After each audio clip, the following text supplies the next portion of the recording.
Hello అందరికీ. ఈరోజు వచ్చేసి మా పిల్లలకి సుగంధ సోడా ప్రిపేర్ చేస్తున్నాను. నేను వచ్చేసి సోడా వచ్చేసి బయట తీసుకున్నాను. అలానే నన్నారి షర్బత్ అనేది కూడా బయట తీసుకున్నాను. ఇది సోడా వాళ్ళ దగ్గర ఉంటుంది. సో ఇప్పుడు వచ్చేసి కటోరా తీసుకోవాలండి. అవి మనము నైట్ నానబెట్టుకుంటే మార్నింగ్ కల్లా ఇలా గుజ్జులాగా ఉంటుంది. లేదంటే మార్నింగ్ నానబెట్టుకొని ఈవినింగ్ కూడా చేసేసుకోవచ్చు. పిల్లలు వచ్చేసరికి చల్ల చల్లగా ఇలాగా నిమ్మరసం, అలానే కటోరా, అలానే నన్నారి షర్బత్తు అవి కూడా వేసేసుకొని, సోడా వేసేసుకొని అలా బాగా మిక్స్ చేసేసుకోవడండి.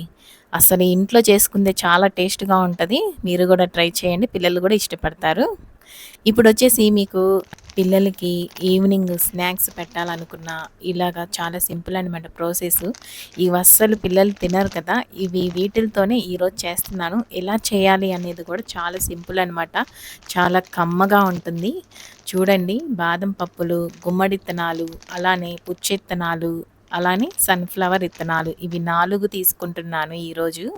ఇప్పుడు మనము స్టవ్ ఆన్ చేసేసుకొని బాండీలో నెయ్యి వేసేసుకొని ఇట్లాగా ఇప్పుడు బాదము, అలానే గుమ్మడిత్తనాలు, సన్‌ఫ్లవర్ ఇత్తనాలు, పుచ్చిత్తనాలు ఇవన్నీ వేసేసుకొని బాగా వేయించుకోవాలండి. సిమ్‌లో పెట్టుకొని వేయించుకోండి బాగా. బాగా వేగాలి. తర్వాత ఇందులోకి మనము సాల్ట్ యాడ్ చేసేసుకోవాలి కొంచెం.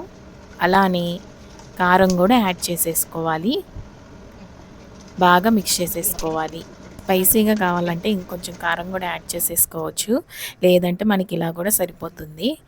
ఈరోజు మా పిల్లలకి స్నాక్స్ ఏం పెడదామా అని చెప్పేసి ఆలోచించాననమాట. మా ఇంట్లో ఇవి 4 ఉన్నాయి. దీంతోటి నేను రోస్టెడ్ చేసేసాను. Roasted masala dry fruits ready.